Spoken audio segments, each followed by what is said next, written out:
I sat in my corner office watching the snow fall outside. Dad's text still burned in my mind. Your brother's girlfriend just became a surgeon. We're celebrating someone who actually helps people. Don't bother coming. I'm Sarah Chin. I run the surgery department at Mercy General Hospital. I decide who operates and who goes home. But to my family, I'm just the girl who does hospital stuff. My assistant knocked.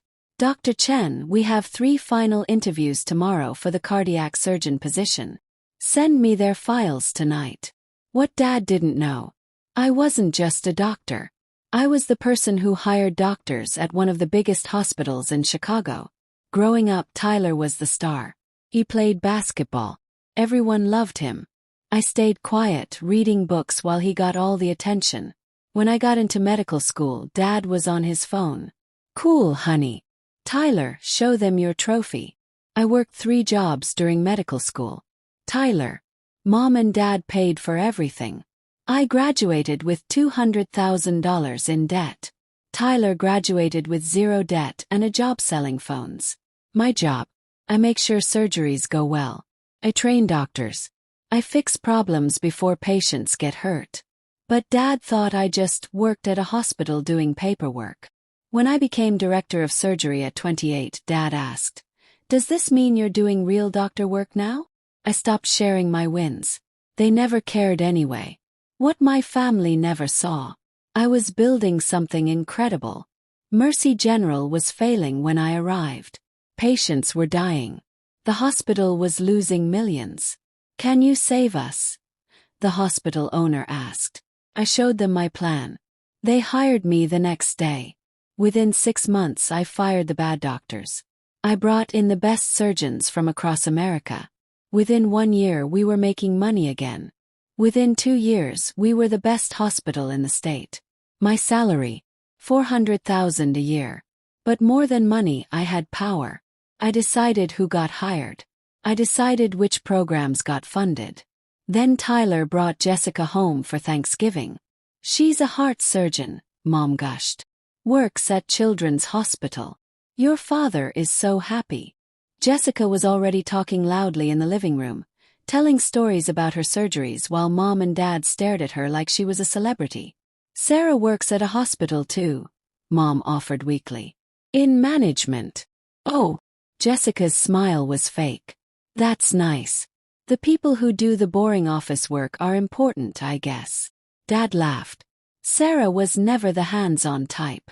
I ate dinner silently while Jessica talked about saving lives.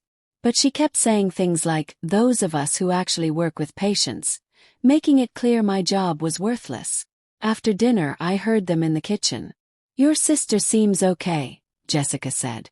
Sarah's always been weird, Tyler replied. Dad worries she wasted medical school on office work. I left early. Nobody tried to stop me. 2 weeks later, Dad's text arrived about Christmas. December 20th. My assistant walked in looking strange. Dr. Chen, you need to see this application.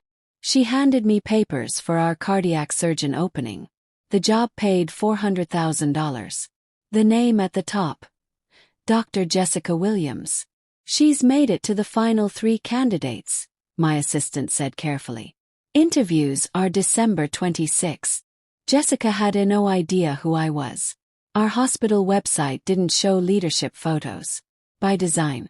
Jessica Williams had applied to MY Hospital and was about to sit across from me for her final interview. The interview where I made the ultimate decision.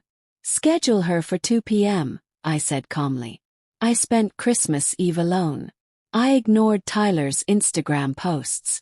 Jessica laughing with Mom. Dad giving a toast to our future daughter-in-law. December 26th arrived cold and bright. The first 2 interviews went perfectly. Both candidates were excellent. My assistant buzzed.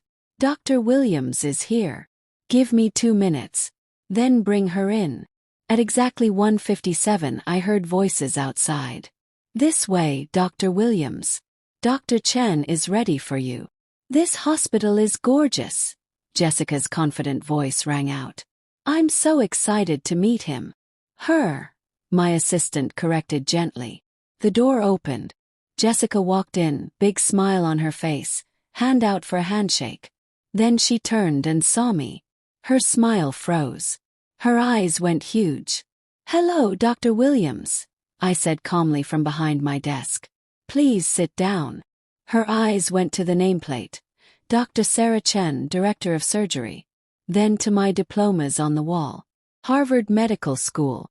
Board certifications. Wards. Then to my face. "You." Her voice came out like a squeak. "You're the director?"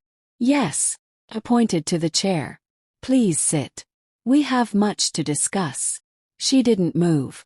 Her face turned white. "Sarah, I had no idea that the office worker was actually the person interviewing you."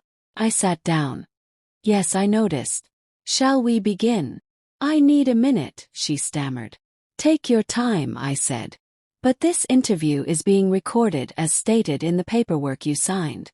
The recording started when you walked in. All color drained from her face. "Sit down, Dr. Williams." She sat. Her hands shook. I opened her file. "Let's discuss your qualifications. Very impressive resume. Harvard, that's where I went too." "It was good," she whispered. "Your surgery numbers show a complication rate of 3.2%. Our hospital average is 1.1%. How would you improve your numbers?" She stared at me. "Dr. Williams, I asked you a question. My rate is within normal range." "Normal isn't what we do here," I said firmly. "We aim for exceptional. What's your plan to get better?" I made notes in her file. "Your application mentions research. You published 1 paper in 3 years. In a small journal. The director here would need to publish in top journals. Have you done that?" "Not yet, but this position requires someone who's already proven themselves. Someone who can lead." I looked up at her.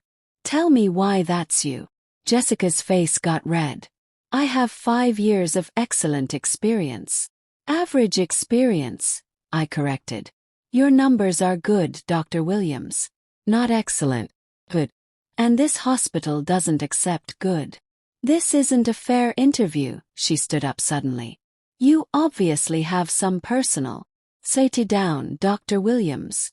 My voice wasn't loud. But it was the voice that had fired bad doctors. The voice that had saved a dying hospital. She sat. "Let me be clear," I said. "My personal life and my job are completely separate. You're being judged only on your qualifications. If you think this is unfair, you can leave right now." "I don't want to leave." "Then answer my question. Why should I hire you?" She took a shaky breath. "I'm a good surgeon. I care about patients. So do the other candidates." I turned pages. "Have you ever managed a team bigger than 2 people? Have you ever handled a department budget? Have you ever recruited other doctors?" "No." "Well, no. Dr. Williams, you're an okay surgeon applying for a leadership position that needs excellence. Your skills are satisfactory, but your experience is minimal." Her face turned bright red. "This is because of Tyler." "This has nothing to do with Tyler," I said coldly. "This is about whether you're qualified. And I don't think you are. You're punishing me. I'm evaluating you the same way I evaluate everyone." I stood up. "Dr. Williams, we're done here." "Wait, please. I need this job. I know I was rude at Thanksgiving. This isn't about Thanksgiving. But I'm a good doctor. I just need a chance. This hospital needs doctors who are already proven," I said. "We don't have time to give chances." I walked to the door and opened it. "Jennifer, please escort Dr. Williams out. Tyler is going to hear about this," Jessica said, tears in her eyes. "I'm sure he will," I said calmly. "Goodbye." She walked out. I heard her voice rising in the hallway. "This is discrimination." Closed my door. My hands were perfectly steady as I typed an email to the hospital board. After completing all interviews, I recommend we hire Dr. Michael Patterson. Dr. Williams does not meet our standards. I hit send. My phone rang at 5:30. Taylor. I didn't answer. He called again. And again. At 6:15 he left a voicemail. Sarah, what the hell did you do? Jessica came home crying. You can't mix family and work. Call me back. I deleted it. Dad called. Sarah, I heard what happened. You need to fix this. Hello, Dad. How was Christmas? Don't be smart. Jessica said you asked impossible questions. I asked standard interview questions. She couldn't answer them because she hasn't prepared. She's a qualified surgeon. She's an okay surgeon with limited leadership experience. She's not qualified for this position. You're rejecting her because she's dating Tyler.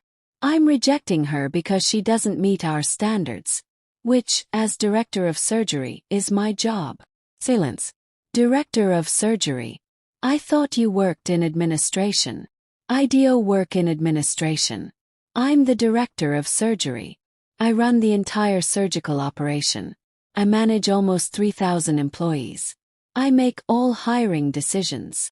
Kept my voice level. Jessica Williams applied to MY Hospital. I interviewed her. She's not qualified. End of story. Sarah, you can't do this. Then she should have been more careful about calling my job boring office work. And people like me not real doctors. That's not fair. What's not fair is expecting me to lower my standards. Pause. I have 2 other candidates who are truly excellent. I'm hiring one of them. Your mother and I are very disappointed. You've been disappointed in me my entire life, Dad. This changes nothing. Good night. Hung up. Dr. Michael Patterson started at Mercy General in February. Within 3 months, he'd built a cardiac surgery program that became the regional referral center. Jessica Burke stayed at Children's Hospital. I heard she started focusing on improving her skills. Good for her. Tyler and Jessica broke up in March. According to Mom, Jessica needed space to focus on her career. I got promoted to Executive Vice President in April with expanded responsibilities across our entire health system. 4 hospitals, 20 clinics. Forbes Healthcare did a feature article. How Dr. Sarah Chen built one of America's most successful hospital systems. Dad texted me when it came out. Saw the Forbes article. Very impressive. Can we have lunch? I texted back. I'm free Tuesday. My office. He came. He saw the view from the executive floor. He saw my name on the door. He saw the team who reported to me, all calling me Dr. Chen with genuine respect. I didn't know, he said quietly. I didn't know any of this. I tried to tell you for years. You didn't listen. I thought you were just an administrator. Like a hospital manager. I am a hospital manager. I manage the clinical operations of a 4-hospital system. That's what a director of surgery does. I took a sip of water. You valued Tyler's phone sales job over my role rebuilding failing hospitals because one sounded more prestigious to you. I was wrong. Yes, you were. We ate in silence. Can we start over? Dad asked. No, I said. We can start from here. From the truth. I'm not the invisible daughter anymore. I'm Dr. Sarah Chen and I've built something remarkable. If you want to be part of my life, you need to respect that. You need to see me. I see you now. Good. That's a start. Mom slowly started asking me real questions about my work. Marcus took longer, but eventually he called. I'm sorry, he said. For never asking. For never caring. Thank you. Can I take you to dinner? Let you tell me about your work. I'd like that. We met the following week. I talked for hours about hospital systems, patient outcomes, the satisfaction of saving a failing institution. He listened. I had no idea, he said. I had no idea you were doing any of this. I know. I was a terrible brother. You were an oblivious brother. But you're here now. That counts for something. The family dynamics didn't magically heal. But they shifted. I set boundaries. I showed up when I wanted to. I talked about my work when asked. I built the life I wanted, the career I'd earned, the respect I deserved. And when people ask me what I did for a living, I didn't minimize anymore. I'm the Director of Surgery and Executive Vice President for Mercy Regional Health System. I oversee clinical operations for 4 hospitals and 23 clinics. I built systems that save lives. Most people were impressed. My family finally was too. But the most important person who was impressed? Me. I looked in the mirror and saw Dr. Sarah Chen. Not the invisible daughter. Not the paper pusher. Not the fake doctor. The real doctor who built an empire while everyone was too busy dismissing her to notice. And that was enough.